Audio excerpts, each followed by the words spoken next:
2022년 대만이 KF-21 보라매와 거의 90% 이상 흡사한 외형을 갖춘 차세대 방위 전투기를 개발하겠다는 의지를 피력한 바 있습니다. 한국도 하는데 반도체 강국인 대만이 못하리라는 법은 없다는 자신감이었습니다. 대만의 차세대 방위 전투기가 KF-21과 90% 이상 흡사한 형태라는 말은 결론적으로 대만이 시간과 비용의 절약을 위해 대한민국이 겪어온 과정을 벤치마킹한 뒤 핵심 알맹이만 취하겠다는 심산이었습니다.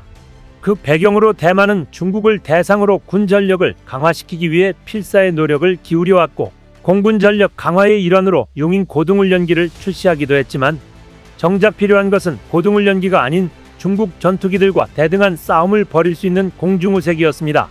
1990년대 초반 미국으로부터 인도받은 주력 제공 전투기로 사용되고 있던 F-16A/B 블록 20 전투기는 실제로는 F-16C D급의 전자장비를 장착하고 있는 블록 20 배뮤엘 버전이었습니다. 그것도 미국이 기존에 사용하고 있던 중고 기체가 아니라 미국 정부가 아예 신규로 발주해서 출고되자마자 퇴역시키고 대만으로 넘겨준 기체들이었습니다. 미국이 중국의 반발을 최소화시키기 위해 썼던 편법이었습니다. 30년의 세월이 지나 기체 수명이 문제가 되었고 대만 정부는 이들 중 61대를 최신 사양인 블록 70-72 즉 F-16V 사양으로 개량하기로 했습니다.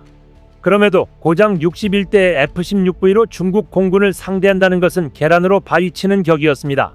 더군다나 이웃나라 한국이 전투기 개발 사업을 착착 진행하고 있는 모습에 자신들도 자체 다목적 전투기 개발을 국가중산과학원에 의뢰하게 되었습니다.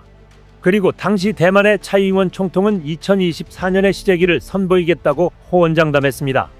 대만은 개발 기간을 단축시키기 위해 엔진의 국산화는 포기하고 KF-21에 채택된 제너럴 일렉트릭의 F414, G400 엔진을 사용하겠다는 방침이었습니다.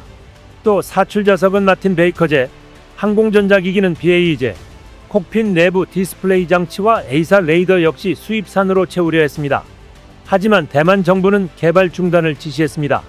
대만이 중국군의 급속한 군 확장과 발전에 한정된 예산으로 맞서는 것은 불가능하다는 결론을 내린 것입니다. 대만의 차세대 전투기 개발에 필요한 주요 기술을 미국이 줄지도 미지수인 상황에서 성급하게 진행하는 것이 위험하다는 판단을 한 것입니다. 때문에 대만은 차기 전투기 개발을 한데도 중국의 침공에 대처할 수 없다고 봤고 F414 엔진의 발주를 취소했습니다. 대만 중산과학원은 2018년부터 2023년까지 베가 프로젝트 1단계라는 코드명으로 17억 1천만 대만 달러 이상을 책정해 항공기 엔진의 첨단 핵심 기술을 연구 개발했습니다. 하지만 엔진의 고온 부분의 재료는 고온, 고압, 초고 원심력을 견딜 수 있고 변형이 없어야 하는 어려운 작업으로 역 엔지니어링으로는 복제할 수 없었습니다. 엔진 개발 예산도 너무 크기도 했고 항공기 핵심 기술을 미국 측 동의 없이 성급하게 진행의 위험성이 너무 커져 차세대 전투기 프로젝트는 모두 중단됐습니다. 반면 한국은 불가능할 거라던 KF-21 개발에 성공했고 이제는 전투기 엔진마저 국산화의 도전에 개발에 박차를 가하고 있습니다.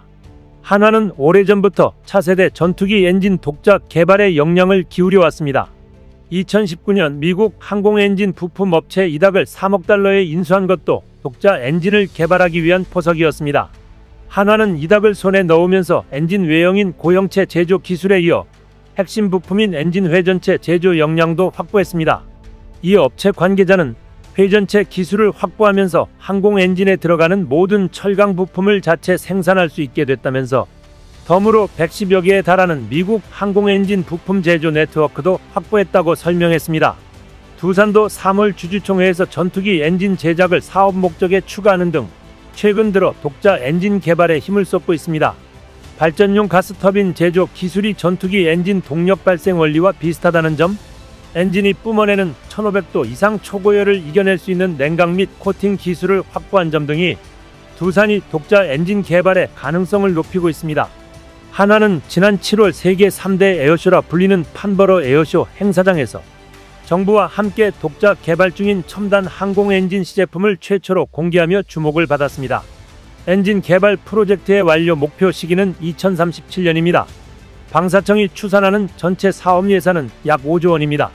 중국이 한 종류의 엔진을 개발하고자 퍼부은 돈의 5분의 1도 안 되는 예산과 4분의 1에 불과한 사업 기간으로 고성능 엔진을 만든다는 것입니다.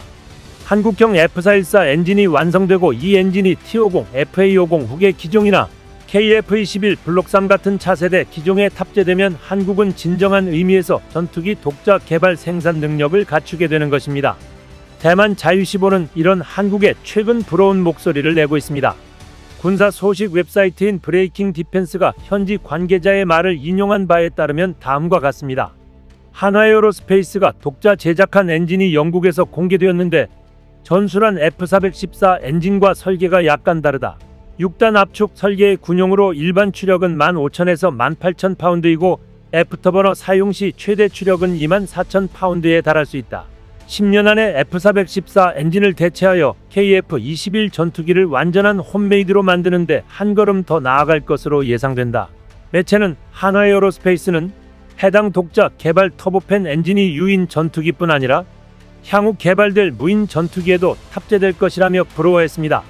또 한화는 KF21 1차 양산을 위해 F414 엔진 40개를 제작하고 있으며 총 사업 규모는 5,562억 원, 약 122억 5,300만 대만 달러에 달한다고 보도했습니다. 반면 대만 공군의 차세대 첨단 국방 전투기를 위해 대만중앙연구원에서 진행했었던 직녀성 엔진 연구 사업은 7년간의 R&D 끝에 최근 교착 상태에 빠진 것으로 보도되었다면서 외제 F414 엔진 같은 기성 제품들을 획득하는 것이 차후 대만 공군의 주요 공급 목표가 될 것이라고 지적했습니다. 한국을 경쟁 상대로 삼았던 대만은 트럼프의 당선으로 엄청난 후폭풍에 시달리는 상황에 처했습니다. 중국을 상대로 자국 방어를 할 수 있는 능력이 없는 대만으로서는 미국의 보호가 절실히 필요한 상황입니다. 그런데 미국 대통령이 거래주의 성향이 강한 트럼프이니 대만은 막대한 비용을 치르지 않고서는 자국 방어를 할 수 없게 된 모양새입니다. 대만은 이미 미국과 150억 달러, 약 21조 원 이상의 무기 구매 논의에 착수했습니다. 파이낸셜 타임스는 대만이 트럼프 집권 2기에 맞춰 자체 방위에 투자하겠다는 의지를 보여주기 위해 150억 달러 이상의 무기 구입을 위한 비공식 논의에 나섰다고 보도했습니다. 록히드 마틴의 이지스 구축함, 노스롭 그루먼의 공중조기 경보 통제기인 E-2D 어드밴스드 호크아이 등이 구매 목록으로 거론되는데 F-35 스텔스 전투기가 포함될 수 있다는 전망도 나옵니다.